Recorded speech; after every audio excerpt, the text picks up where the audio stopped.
Сайн байцгаана уу хүндэтгэгчтэй. Өнөөдөр бид монголчууд Америкийн нэгдсэн улсад сур төгссөн монголчуудын холбоо МАСА гэж байдаг. За мөн энэ сайн дурын ажил гэж юу юм? Дараа нь яг тодорхой Монголын тээвэрт, агаарын тээвэр, цочид буудлын холбоо энэ сүлжээнүүдийг ажилуулдаг софтвер, програмыг одоо хангаж нийлүүлдэг тийм компани ажилтан. За ийм сэдвүүдээр бид нар ярих юм аа. Энэ хүн бол Монголоос Америкийн нэгдсэн улсад сургууль төгсөгчдийн холбоо МАСА-гийн ерөнхийлөгч Дашнямын Батхүү. За сайн байна уу? За сайн байна уу та. Дашнямын Батхүү. Amadeus IT Group-ийн бизнес хөгжүүлэлтийн захирал. Америкийн нэгдсэн улсын South Puget Sound College, Баруун Вашингтоны их сургууль, Удирдлага академиг тус төгссөн. Groovit Google Монгол тэтгэлэг хөтөлбөрт төслийн удирдлага чиглэлээр хамрагдсан. South Puget Sound College-ийн оюутны сенатын гишүүн, Баруун Вашингтоны их сургуулийн оюутны холбооны удирдагч, Z24 Airbook хязгаарлагдлах хувьцаат компани гадаад харилцааны албаны даргаар тус ажиллаж байсан. Монгол дахь Америкт төгсөгчдийн холбооны ерөнхийлөгч. Хам богдуул хатан туулгын хөвөөндөх цэнгэг агаартай бүсэд байрлалтай. Хүүхдэд ээлтэй хотхны төлөвлөлт болон эрүүл амьдралын хэм маягийн эрхэмлэгч та бүхнийг King Tower Apartment-ийн 5-р ээлжийн орон сууцнд урьж байна. Амар тайван амьдрал, аян давтагдал шүүн өнгөтэй. За хоёулаа эхлээд энэ МАСА-гийн тухай ярмаар байна. Би өөрөө бас нөгөө МАСА гэдгийг зөвхөн Америкийн засгийн газрын тэтгэлгээр сургууль төгссөн хүмүүсийг биш, Америкийн нэгдсэн улсад сурч төгссөн бүх хүмүүсийн холбоо болгоход тэр үед нь одоо бас 10 жилийн өмнө энэ байгууллагын ерөнхийлөгч байсан. Тэгээд манай тэр үеийн туузан тийм шийдвэр гаргаад ингээ өргөн болгосон. Тэгээд ингээ явсаар байгаа та саяхан энэ байгууллагын ерөнхийлөгчөөр сонгогдсон байна. Баяр хүргэе. Маш их баярлалаа. Хоёлаа тэгээд товчхон та ихлээд МАСАг танилцуулахгүй юу? За тэгье. За манай Америк төгсөгчдийн Монголд холбоо бол 2007 оноос хойш одоо үйл ажиллагаа явуулж байгаа. Тэгээ өнөөдрийн бас энэ ярилцлаганд жаргал сайхангуй одоо манай өөрийн хүн байгаа. Одоо манай МАСАгийн өмнөх ерөнхийлөгч 2007 оноос 2013 онд та бас МАСАд ерөнхийлөгч хийж исэн хүн. Сая та хэллээ. Анх бол одоо МАСАгийн хувьд Америкийн засгийн газрын тэтгэлэг хөтөлбөрүүдтэй тэрүүгээр оролцсон төгсөгчдийн холбоо гэж анх үүсэж байгаад тэгээд цаашаага одоо таны үеийн одоо удирдах зөвлөлөөс бас өргөдгөөд ер нь Америкт суралцсан. За мөн Америкийн засгийн газрын богино хөтөлбөрүүдэд хамрагдсан хүмүүсийг ч гэсэн хамруулсан бүгдээрээ одоо нэг өсөндөө бол энэ сайн дурын тэгээд нийгмийн нийтийн сайн сайхны төлөө бид нэр одоо хамтын хүчээрээ ингэж эвлэлд нь нэгдсэн нэгдэл залуусын холбоо байя гэж шийдээд одоо ингээд үндсэндээ 18 жил бол үйл ажиллагаа явуулж байгаа ийм сайхан холбоо байгаа. Тэгээд энэний одоо хамгийн сүүлийн одоо 2025 оноос эхлээд одоо удирдах зөвлөлийн дарга одоо ерөнхийлөгчөөр сонгогдсонд бол маш их баяртай байгаа. Энэ МАСАгийн одоо өнөөдөр юу хийгдэж байгаа, ямар бүтцээс нийлээлийн төслүүд хэрэгжүүлдэг, тэр ямар хуу үүрэг гүйцэтгэж байгаа, хөдөө орон нутагт ямар нөлөөтэй энэ тухай. Тийм, тэгээ хамгийн сүүлд бидний одоо хөдөө орон нутагт ахлах сургуулийн сурагчдад мэрэгжлээ сонгоход туслах хөтөлбөр байгаа. Одоо outreach гэж хэлдэг. Тэр хөтөлбөрөөр бол одоо завхан ховд аймагуудаар бол одоо 2024 онд 23 онд бол бас бид нэр яваад ирсэн. За үүнд бол одоо 2000-аад гаруй сурагчдад бид нэр одоо мэрэгжлээ хэрхэн сонгох вэ гэдэг дээр зөвлөгөө өгдөг. За энэ одоо МАСАд маань бол удирдах зөвлөлийн 15 гишүүн байгаа. За эдгээр гишүүд маань бол одоо яг өөрсдөө бас тэр Америкт суралцаад тухайн мэрэгжлээ эзэмшсэн хүмүүс маань өөрсдийнхөө мэрэгжлийн талаар энэ хүүхдүүдэд одоо туршлага хуваалцдаг. Тэгээ яг одоо бодит амьдрал дээр инженер хүн чинь ийм ажил хийдэг шүү. Та хэд хэрвээ одоо инженерээр суралцах юм бол ийм зүйл дээр анхаараарай. Мөн одоо Америкийн нэгдсэн улсад суралцахад ийм боломжууд байна. За одоо техникэл чадварууд гэх юм уу одоо эссе бичгэд та хэд маань ийм зүйл дээр анхаарч болох юм байна шүү. Мэдээж одоо энэ хүүхдүүдтэй бол харилцаж бид нар ярилцаж тэдний хувьд одоо юуг зорж байна. Хөдөө орон нутгийн сурагчид маань бас мэдээллийн хувьд одоо интернет орчинд мэдээллийг сайн авч байгаа ч гэсэн зарим нэг талаараа нөгөө бодит тэнд ингээд суралцаад ирчихсэн хүмүүсээс мэдээлэл авахд маш их өөр зүйлийг авдаг. Маш их тэр мотивац зохион байгуулалтаа хэдүүлээ очсон, ямар аймаг сумаар явсан юм уу тэр тухай. За Завхан аймгаар явсан. За Ховд аймгаар бол явсан. Аймгийн төвүүдээр нь явсан байгаа. Энэ удаад бол жишээ мэдээлэл төлөвлөө тэг хүүхдүүд ирж уулзж ирсэн үү? Тэгсэн гэсэн үг. Одоо тэгэл манай хүүхдүүд чинь үндсэндээ өөрсдийнхөө одоо сумдуудаасаа аймынхаа төв рүүгээ хамтдаа цуглараад тэгээд одоо зарласан хугацаанд ирээд тэр яаж зохион байгуулж байгаа юм? Яг бид нар орон нутгийн байгууллагуудтай бас хамтарч ажилладаг. Тухайн орон нутагт байж байгаа засгийн газар, засаг даргын тамгын газартай ч гэдэг юм уу холбогдож. За эсвэл тэнд бас үйл ажиллагаа болж байгаа англи хэлний багш нартай бол бид нар бас их холбоотой ажилладаг. За англи хэлний багш нарт ер нь зориулсан enrichment гэж хөтөлбөр бас бид нар 2024 онд ер нь хэрэгжүүлсэн байгаа. За тухайн хөтөлбөрөөр Монгол улсад үйл ажиллагаа явуулж байгаа сургуулиудын ер нь багш нарын 3/2 нь ер нь хамрагдаж ямар нэгэн байдлаар оролцсон гэдэг судалгаа гарсан байлээ. Яагаад бид нар энэ англи хэлний багш нарыг бас онцлоод байдаг вэ гэхээр хүүхдүүдийн маань хувьд хэрвээ одоо гадагшаагаа суралцъя гэх юм бол хамгийн ихний хаалга нээдэг хүмүүс нь бол одоо англи хэлний багш нар л байдаг юм билээ. Багш нараасаа бас сурагчид маань асуудаг. Яаж одоо энэ мэдээж одоо англи хэлийг хэрхэн сайжруулах вэ гэдэг зүйл байгаа. За энэ програмуудын тухай жишээлбэл та нар зөвхөн Завхан Ховдоор явсан. Бусад аймаг сумынхан мэдээ хүсий илүү мэдэж явъя гэвэл хаашаа хандах вэ? За бид нар мэдээж манай вебсайт байж байгаа. masa.org.mn гэж masa.org.mn гэдэг вебсайт байж байгаа. Тэгээд тэрүүгээр бидэнтэй холбогдож болно. Сошиал сувгууд байж байгаа. Манай Масагийн Facebook хуудас байна. Instagram хуудас байна. Америкт сургуулж сурыг тэгэхэд юу хэрэгтэй юм? Тэгээд яг юунд голдож анхааруул цаг алдахгүйгээр дээр юм гэдгийг Америкт сурцсан хүмүүс нь өөрсдөө сайн дураараа зааж өгдөг. Тийм вебсайт байна, тийм групп байна, тийм ээ. Тэгж ойлгож байна. Мөн англи хэлний багш нарт гэсэн тусгай програмд хамтарч болох нь байна шүү дээ. Өөр ямар төслүүд байна. За мөн одоо бид нарын бас хамтарч ажилладаг Education USA гэдэг. За Америкийн одоо засгийн газрын зохион байгуулж явуулж байгаа тийм хөтөлбөр байгаа л да. Төрийн департаментаас явуулдаг. Үүнтэй бас бид нар бас хамтарч ажилладаг. Education USA-ийн одоо counselor байдаг. Тэр counselor-тай хамтарч одоо бид нар хөтөлбөрүүдийг зохион байгуулдаг. Сургуулиудын хүүхдүүд явуулдаг юм уу? Тий, Education USA болохоор өөрсдөө хэд хөтөлбөрүүд хэрэгжүүлдэг. Нэг нь бол онцлох юм бол Flex гэдэг хөтөлбөр байгаа. Flex гэдэг хөтөлбөр маань бол Америкийн ахлах сургуульд нэг хичээлийн жил. За буюу одоо үндсэндээ нэг жилийн хугацаанд Америк айлд одоо амьдраад тэгээ Америкийн боловсролын системтэй танилцах. За Америкийн соёлтой манай ахлах сургуулийн сурагчид маань бас тэрийг яаж сонгож авдаг гэсэн. За Flex гэдэг хөтөлбөр маань бол өөрсдөө шалгуур үзүүлэлттэй тэд маань бол эхний ээлжинд бол эссе бичүүлж авдаг. За эссен дээрээ шалгарсан тохиолдолд Америкаас Вашингтон DC-гээс одоо комисс томилогдож тэндээ ярилцлага онлайнаар авдаг.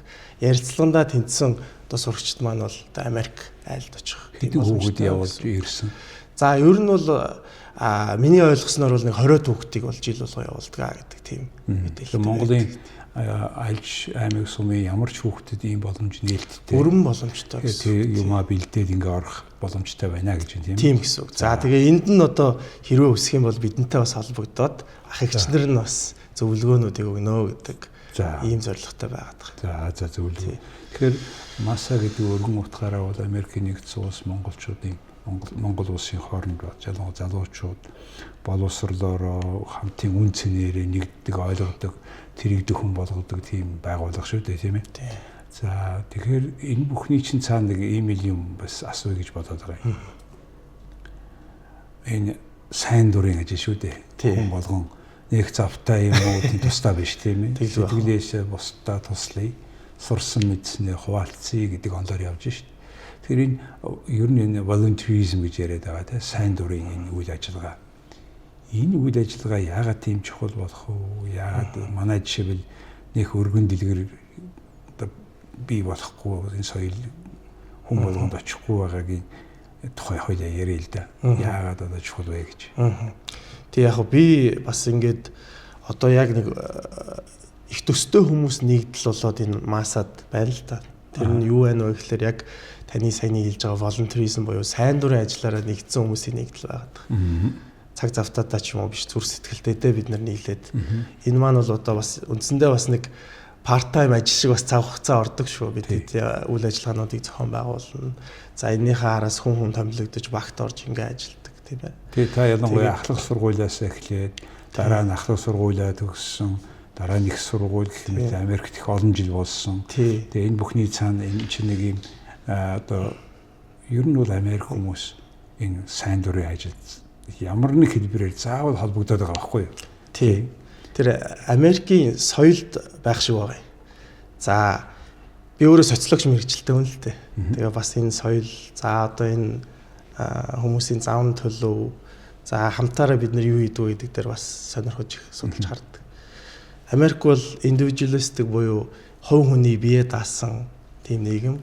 За манай Монгол бол одоо коллективистик буюу бид нар чинь гэр бүлийн хамтын зохицлооны ийм соёлоо гэж хараад байгаа. Нүүдэлч мэдээж бид ард. За энэ дээрээс харахад бол Америкууд индивидуалистик хэрнээ бид нар бусдын төлөө бас юу хийж болох вэ? Тэрэн дээр хамгийн гол зүйл нь юу гараад байна гэхээр тэр талархал гэдэг зүйл дээр ер нь волонтеризм буюу сайн дурын ажил их явдаг юм байна гэдэг зүйлийг ойлгосон. Одоо манай монголчуудын хувьд бол ийм байдаг шүү дээ. Бид нэг сайн зүйлийг хараад юм уу, сайн зүйлийг олж мэдчихэд за өөрийнхөө хайртай хүмүүс ч юм уу гэр бүлийнхэндээ би нэг хуваалцъя. Найз нөхдөд би нэг тэрийг олоод мэдчихэд нэг сайн зүйлийг хэлье гэдэг шүү дээ. Америкуудын хувьд бол ганцхан гэр бүлийнхаа хүрээнд биш, ер нь нийтийн нийгмийн сайн сайхны төлөө бас тэрийг хуваалцъя гэдэг бас сэтгэл бас тэр соёлынхаа хувьд бас байдаг юм байна гэж ажигласан. Тэгэхээр энэ зүйлүүдийг дээрээс нь нөгөө нөхцөл байдал нь ерөөсө бүрдчихэж байгаа. Ахлах сургуульд ч би анзаарсан волонтер хийх боломж нь тэнд байж байна. Сургуулаас нь бодлогоор бас тэрийг дэмждэг. За их сургуульд ороод ч гэсэн би бас тэрийг харсан. Та хэрвээ энэ волонтер буюу сайн дурын ажил хийх юм бол тэр цагаа цуглуулж байгаад бүр одоо тэрэн дээрээ хичээлийн кредит хүртэл авч болно гэдэг. Тэгэхээр энэ бас бодлогын шинж чанартай зүйл бодлоготойгоор суулгаж юм тийм ээ. Тэгж байгаа. Дунд сургуулийн хүүхдүүд жишээ нь ямар хуу чи өөрөө high school байхдаа, school college байхдаа ямар хуу хэмжээний сайн дурын ажилд хамрагдаж исэн жишээ нь. Тий. За одоо тэр чинь бол янз бүрийн хэлбэрээр байна. За зарим нэг нь бол одоо тэр сургуулийнхаа орчмыг хүртэл одоо цэвэрлэхэд хүртэл та тусалж болно шүү гэдэг байна. За нэг сонирхолтой миний хийжсэн волонтер ажил бол коллежд байхдаа Америкт дөнгөж ирээд суурьшиж байгаа шинээр иргэн болох гэж байгаа гадны хүмүүст англи хэл заах байсан. За тэгээд тухайн үед би ч өөрөө ч бас суралцж байсан, англи хэлээр суралцж байсан. Гэхдээ тэр хүмүүстэй уулзаа, тэр орон орны хүмүүстэй тэгээд насны хувьд янз бүрийн настай. Африкаас жишээ нэг 80 настай өвөө миний одоо бас нэг шав болж тэнд ингээд суралцж исэн хамтдаа тэр хүний түүхийг сонсох. Тэгээ өөрийнхөө хэмжээнд би бас боломжоор англи хэлийг тэр хүнд ингээд тэгээ бас технологийн хувьд ч компьютер ч гэсэн бид нэр ингээд заагаад ингээд явж ирсэн. Тэгэхээр энэс бол одоо маш их тийм сайхан зүйлийг энергийг авсан л. Тэр чинь манай охин high school-д байхдаа Америкт тэр настайчуудын асрах газар очоод тэдэрт хөгжим тоглож өгч ирсэн. Пианино дээр. Тэгээ тодорхой цагт очиж тоглодог. Нөгөөдөр нэг дуртай болцсон. Гэх мэтээр тэр хүүхдүүдийг ингээд бусад хүнд тусал. Тий. Тэр өшөө нөгөө ядуучуудад зориулсан хоол өгдөг шүү дээ. Тэгээд тэр ичний хоолыг нөгөөх зөөх тэр зөндөх ажил байд юм байна л да. Гэх мэтээр энэ ер нь бид ингээд бусдаа юу гэж болох вэ? Яа туслах вэ гэдэг энэ соёлыг өргөн бүх талаар нь нэвтрүүлмээр байгаа юм л да тий. Тэрний нэг тод жишээ миний бодлоор энэ масад ажил хийж байгаа хичнээн олон 100 залуучууд байна шүү дээ. Эдний энэ хөдөлмөр гэж бодож байгаа. Тэгээд тэрийг хийх явцдаа өөрсдөө энэ тодорхой сүлжээ бий болгоод бие бинийгээ таньж мэдээд ингээд нэг амьдралыг баян болгоод яваад байна шүү дээ. Тий. За шууд тантай ярихсан зүйл бол маса сайн дурын ажилласаа гадна таны өөрөө чи эрхэлж байгаа ажил бол энэ Amadeus гэдэг энэ IT group гэдэг. Amadeus чинь Испанд толгойн байдаг. Тэгээ гол headquarters тэгээ гол байранд байдаг. Олон төв дамжсан том компани шүү дээ. Тэгээ олон 10 жилийн туршид энэ дэлхийн бүх аялал жуулчтай холбоотой зүйлийг хариуцсан софтвер хийдэг тий. Та тэгээ Монголд энийг та юу хийдин та нар? За баярлалаа танд. Энэ маань өөрөө ингээд яг олон нийтийн хувьд бас тодорхой хэмжээнд мэддэггүй байж магадгүй компани л да. Amadeus. Тэгтээ бол үргэлж одоо та бид одоо бүгдээрээ л гадагшаага явж байгаа, аялж байгаа. Ард талд нь бид бол үйл ажиллагаа хийгээд явуулж л байдаг. Бидний авж байгаа бүх билет захиалж байгаа буудлын нийт цаана ажиллаж байгаа нь Amadeus гэдэг програм. Тийм, манай систем дээр толгуурлаад та одоо манай Мяти билетийг аваад Мятига одоо онгоцны эсэх буудлын дээр очиод boarding pass амжуулахад хэрвээ та дараагийн удаа дэлгэцээр анзаарах юм бол Amadeus гэдэг одоо манай компани системээр дамжаад ингэ явдаг гэсэн. За дэлхийн дахинд бол нэг 102 гаруй оронд манайх өөрсдийн салбар нэгжээрээ үйл ажиллагаа явуулдаг.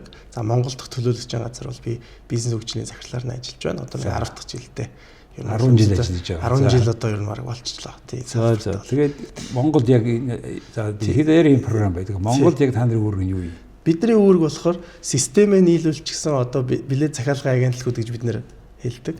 Билет захиалгын агентлагуудтай бол одоо дэмжлэг үйлчлэгийг нь үзүүлдэг.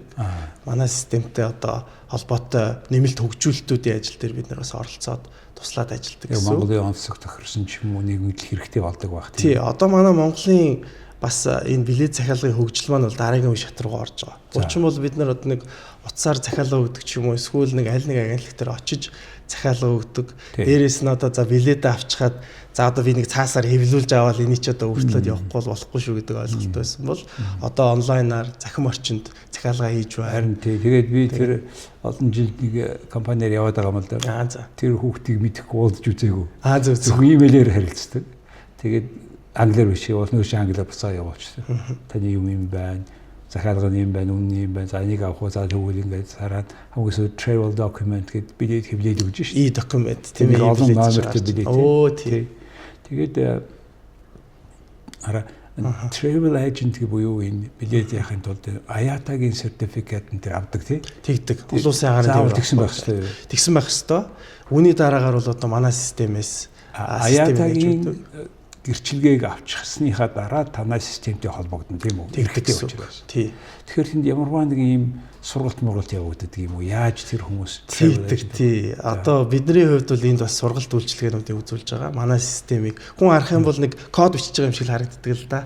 Гэхдээ тэр цаана бол одоо билет захиалгын процесс явагдаж байгаа гэсэн үг. Интернетээр ингээд бид нар өөрсдөө booking.com ч юм уу орохоор booking.com руу ороход танай системээр явж байгаа. Тэгж байгаа гэсэн. За одоо booking.com, Ctrip, бүгдээрээ hotel.com ингээд бүгдээрээ одоо манай системийн ард талдаа бас ажиллаулдаг гэсэн үг юм байна. Тийм. Бид нар одоо нэг талаас нөгөө тий B2B үйл ажиллагаа явуулж байгаа тийм ээ. Би интернет ингээд ороод хүмүүс өөрсдөө ингээд жишээлбэл одоо би хаашаа явах билет хөдөлж авч болж байгаа байхгүй юу? Тэгсэн мөртлөө travel agent руу холбогдохоор тэд нэр арай илүү нөхцөл өгөөд байгаа арай хямдханч байх шиг энэ орч. За энэ дээр яг нөгөө мэрэгжлийн онцлогоор бас тань нэг тип гэж хэлэх үү, зөвлөгөө гэж хэлэх үү болж байж болно. За магадгүй та Booking.com-оос ч юм уу, за Expedia-гаас ч юм уу нэг онгоцны билетийг хайлаа гэхэд Expedia маань бол жишээ нь Хойд Америкийн компани. Тэгэхээр Хойд Америкийн компани авиа компаниудын билетийн тарифын бодлого гэж том зүйл бас байдаг. Тухайн хэлж байгаа одоо таны одоо жишээ нь та Монголоос одоо хаа нэг тийшээ зорчиж байгаа учраас Монголын агентлагуудаас онгоцны билетээ захиалах юм бол тэдэнд одоо илүү хямд үн харагдах боломжтой гэсэн. Монголоос Америк руу гарах. Жишээ нь хэрвээ та Америкаас Монгол руу ирэх гэж байгаа бол Америкийн одоо агентлагтай холбогдох юм бол илүү нөгөө авиа компаниуд нь бодлохоор тэр тентгийнхаа агентлагуудтай илүү хямд билетийг нь гаргах тийм тарифын бодлого бас байна. Тэд нар чи ингээд амьдраад улам том болоод яваад иж болж байгаа юм байна. Тэгээ нэг шүүн нэг юм Монголд олон travel agent-ууд байна тийм ээ. Сонголттой болчихсон шүү. 22 гаруй. Энд ч одоо хэд байдаг юм? 22 гаруй одоо IATA-гийн эрэхтэй таны хэлдгээр бол агентлаг байж. 22 IATA agent байдаг юм тийм. IATA agent байж тийм. Би ер нь хамгийн анхны travel agent-ийг байгуулсан шүү Монголд. Оо за 94 онд Цагаан морь гэж компани байгуулад IATA-гаас анхны сертификат аваад бид олон авиа компани билетийг бичдэг байсан. Тухайн үед та ямар систем ашигладаг байсан бэ? Санаж байна уу? Amadeus-ыг ашиглаж байсан үү те? Тэгээд ер нь энэ travel agent гэдэг энэ мэрэгжил чинь тэгээд ингээл дуусчих юм байна. Дуусахгүй байгаа. Тэгээд та бүхэн улам цагаан нарийсгаад тэгээд та өөрөө business development гэсэн бизнесийн хөгжлийг хариуцдаг их олон жил ажилласан хүн биш. Яг юу хийдгийг тэгээд яг бидний хувьд business development-ийн бизнес хөгжүүлэлтийн хамгийн чухал гол харж байгаа зүйл шинэ боломжууд юу байна вэ? Энэ салбарт манай харилцагчид буюу түрүүний ярьсан билетийн агентлагуудын маань үйл ажиллагаа өргөжих юм бол бидний үйл ажиллагаа өргөжж гинэ гэдэг байдлаар ханддаг. Тэгэхээр тэдний хувьд хэрэгцээ юу байна?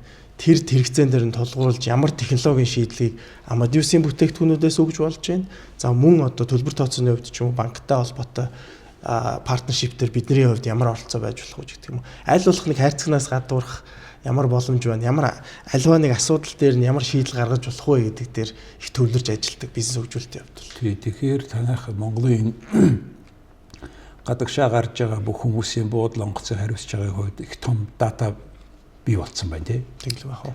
Тэгэхээр тэр датабейс дээр анализ хийдэг хийгээд. Манай хэрэглэгчдийн дата баз бидний хардаг манай дата мэдээлэл бол арай өөр бас харагддаг. Ниссэн зорчигчийн сегмент буюу ниссэн зорчигчдийн тэр явсан тоогоор нь жишээ нь датагаа хардаг л да. Манай хувьд бол үйл ажиллагаа маань тэгж харддаг. Тэгэхээр тэрэн дээрээ бид нэр анализ дүн шинжилгээ хийгээд манай хувьд одоо ямар хөө байдлаар өсөлтүүд гарч болохоор байна. Аяллаа салбар маань энэ чиглэлдээ явж байна ч гэдэг юм. Хараа Монголд ирж байгаа жуулчдын ангиллын хувьд бол ирсэн болгоныг нь жуулчин гэж хэлэх хэцүү. Тэгээ статистикийн хувьд юм тодруулах юм байдаг. Гэхдээ энэ ямар нэгэн мэдээлэл гараад байгаа юм. Явж байгаа жуулчдын тухай баг мэдээлэл бага байгаа байхгүй юу? Тэгэхээр би юу асууж ийм гэхээр Монголын outbound tourism буюу монголчууд аль зэрэг гадагшаага явж байна, хаашаа явж байна гэсэн тийм мэдээлэл байна. Байдаг. За бидний хувьд бол яг хуу хамгийн өндөр гардаг манай одоо гарцуул одоо Солонгос, өмнө Солонгосын Инчоны нисэх буудлаар бол манай дийлэнх одоо нэг 35 орчим хүмүүс маань бол тэр одоо Солонгосын буудлаар зочиж байгаа Солонгос руу явж гин. Дээрээс нь дамжаа цаашаа хойд Америкийн чиглэлд бас нийлээ явж байгаа. 35% нь ер нь бол одоо тэр чиглэлээр явж байгаа. Хуучин коронавигийн үеэр бол одоо Туркийн Стамбулаар бас нийлээ явж исэн. Одоо бол буцаад эргээгээд Инчоноор их явж байна. За Хятадын Бээжингээр бас гарч байгаа урсгал бол бас нийлээ дараа нь орж байна. Одоо 20% нь бол тэр урсгалаар явж байгаа гэсэн үг. Тэгээ бусдууд нь бол одоо Нарита ч гэдэг юм уу, Франкфурт гэдэг бусад чиглэлүүдээр л явж байна л та. Өвөл монголчууд Таиланд, Вьетнам руу маш их явж байна. Тэгж байгаа. Энэ статистик яаж зэрэг үсдгийг яаж ямар хувийн чинь чартер онгоц хийгээд байгаа шүү дээ. Тэгж байгаа.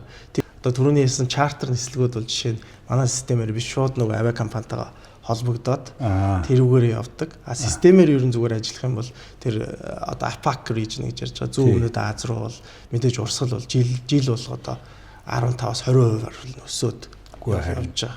Ямар санд Таиланд ич одоо Монголын 22 дахь аймаг болчлоо гэж. Одоо тэгж ярьж штэ тий.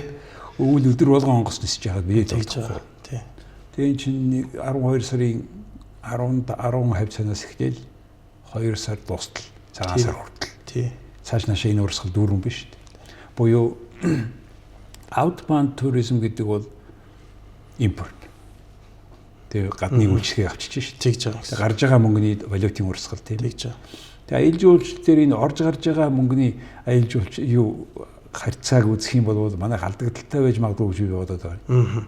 Тийм байж болох. Тий, сая бол одоо жишээ нь яг юу яаж штэ. 2024 онд бол нэг 813 мянган жуулчин манай Монгол улсад ирлээ гэд бид засгийн газрын хувьд бол 1 сая жуулчин гэдэг зорилго тавиад үндсэндээ бас яг 813 мянга өмнөх жилүүдээс бол хамаагүй өссөн л тоолт. Тэгээд тийм хэмжээнд бол хүмүүс ирсэн байна, жуулчд ирсэн байна гэж үзэж байгаа. Яг давхарцсан тоо зарим талаас бол байгаа бах. Гадагшаа гарч байгаа урсгал бол одоо энэс л илүү болов гэсэн л зүйлийг бол ажиглаад байна бас.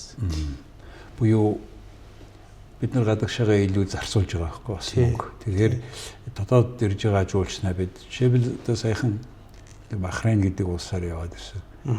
1.5 сая хүнтэй. Тэгээд тэрний зөвхөн 45% нь уугуул иргэдэн бус нь гадаадын хүмүүс. За ер нь сая гэсэн мөрчлөө жилд 11 сая жуулчин авч байгаа. Тэгээд 80 жуулчин бүр нөгөө нефтээс илүү болоо явцсан. Тэгэхээр манайд ийм хэмжээний аялал жуулчлалыг ингээ хөгжүүлэх нь зүгээр нэг засгийн газрын програм зарлахаасаа гадна энэ аймаг орон нутаг болгон өөр өөрийн онцлогтой бүтээгдэхүүнтэй тэгээ нэг тийм орчин үеийн зочд буудлыг байж байгаа байна. Аймагуудад нэг ганц зочд бодол аймгийн төвд биш үү? Орчин үе. Түүнээс биш тэрийн буу суух газарт нь ойрхон бас тийм бодол суудал хийж ээж бид жоох өөр болмоор байгаа тий. Тэгвэл Монгол улсын энэ бас энэ хүмүүсийн хөдөөд амьдарч байгаа хүмүүсийн амьдралд валютын урсгал орж ирэх гэдэг шүү дээ. Тий. Тэгээ одоо морь унуулна л гэхийн тэгэл нэг $10 гээл баахан морь бэлдэж байгаа дэрэлж дээр очицлаа юм л та. Тэгээ нэг ингээд морьгүй газар байхгүй шүү дээ. Тэгэхээр энэ болгоныгаа гой зохицуулсан, морьны уралдаан хийсэн. Заавал ганц наадмаар биш. Арабууд тэмээг уралдуулаад хичнээн олон хүн гэж агсааж байгаа тэмээг уралдуулаад шүү дээ. Гэхдээ манайх тэмээг уралдуул. Энэ зөвхөн нэг тийм нэг удаагийн акц маягаар л явагдаад байгаа тийм. Тэгээд сардагаа уралдуулж болмоор юм тийм ээ. Мэдээ удаагийн өөр болгоно. Тийм. Тэгэхээр та асуудыг асуухад яг энэ бүхний одоо Amadeus байгаа бүхэн датаг ашиглаад нэг ийм байна гэсэн юм critical тийм анализ хийдэг юм байна уу?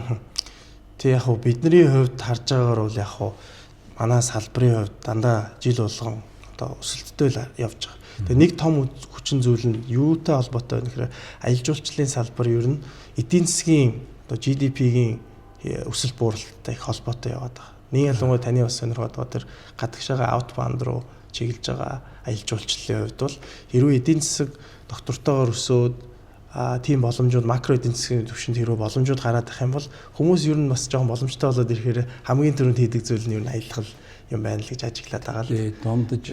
Дундаж орлоготой дундаж анги гэж ярьдаг шээ. Тэгж ярьдаг. Тэр хинбэ гэхээр дундаж ангийнхан хүнийхэн тоо тухайн улс орнд давмгай болоод ирэхээр 60-70%. Дундаж анги гэж хэнийг хэлдэг вэ гэхээр олсон мөнгөөрөө зардлаад агаад тэгээд тодорхой хуримтлал бий болгоод тэрнээс аялал жуулчлал хийдэг хүмүүсийг хэлээд байгаа юм л дээ. Одоо олон улсын статистикаар. Тэгэхээр ингэж хөгжүүлэхийн тулд мөн аялал жуулчлалыг татахын тулд одоо энэ баялагын сан гэж энэ мөнгнөөс хийдэг юм байл л дээ. Тэгээ одоо энд дээр яг энэ баялагын сангаа ашиглах тэр дотор аялал жуулчлалыг түүний дотор орон нутгийн аялал жуулчлалыг хөгжүүлэхэд яг ямар залт байгаа гэдэг бас нэг юм тийм ээ. Харин тий. Яг зүгээр энэ яг салбарын сонирхогчийн хувьд ажиглаж байхад бол бид нар бас бүсийн аялал жуулчлалыг хөгжүүлэх гээд одоо 5-6 бүс туваагаад манай бас засгийн газраас үйл ажиллагаанууд явуулж байгаа харагдаж байгаа. Тэгээ өвлийн аяллыг бас нэлээд хөгжүүлье гэдэг бас нэг хөтөлбөрүүд хэрэгжүүлээд явж байгаа. Тэгэхээр өвлийн аяллыг хөгжүүлэхгүй зөвхөн зундаа ажилтг зочд бодолтой байх боломжгүй. Харин тий. Өвөл бодсон шийдээ арга олж болно. Тий. Хамгийн гол нь одоо бол тооноос илүүтэйгээр чанар гэж ярьж байгаа. Аль болох одоо худалдаа авалт нэлээд өндөртэй хийдэг улсуудын жуулчдыг бид нар татан Непал гэдэг улс, Бутан гэдэг улсад аялал жуулчлах тусгай төлбөртэй байт юм байна. Зүгээр нэг юм цүнхөө өрөөд яваад өгдгүүл юм байл л дээ. За та бүхэн их нилээд их өргөн хэмжээгээр ярьлаа. Тэгээд ганцхан нэг таатай зүйл нь болохоор манай залуучууд Америкт за бусад Европ орнуудад гадаадд сурч ирээд ингээд их орондоо ажиллаад олон улсын байгууллага юм ажиллаад ингээд бас амьдраад ингээд бас тэгээ сайн дурын ажлыг явж байгаагийн нэг тод жишээ учраас танд талархаж байна. Маш баярлалаа. Тэгээ өнөөдөр энэ ярианд өгөхээр бас нэг та нарын төлөөлөөс оруулъя гэж бодож байсан. Тэгээ та манай яриасгч орж ирсэн. Энэ санаа бодлоо хуваалцсан талархаж байна. За танд бас маш баярлалаа. Цаг зав гаргаад өрсөн маш баярлалаа. За хүн түзэгчтэй өнөөдөр манай дефакто нэвтрүүлгийн зочноор Америкт суралцж өгсөн монголчуудын холбооны ерөнхийлөгч Батхүү оролцлоо. Цэлгэр уужим орон зай, хараа баясгах үзэмжид харууц, цэвэр агаар, тав тухтай орчин, тансаг, давтагдшгүй өнгө төрх, таныг илэрхийлэх төгс хийцлэлтэй King Tower, тав дугаар ээлжийн орон сууцны загварын байранда та бүхнийг урьж байна. King Tower Apartment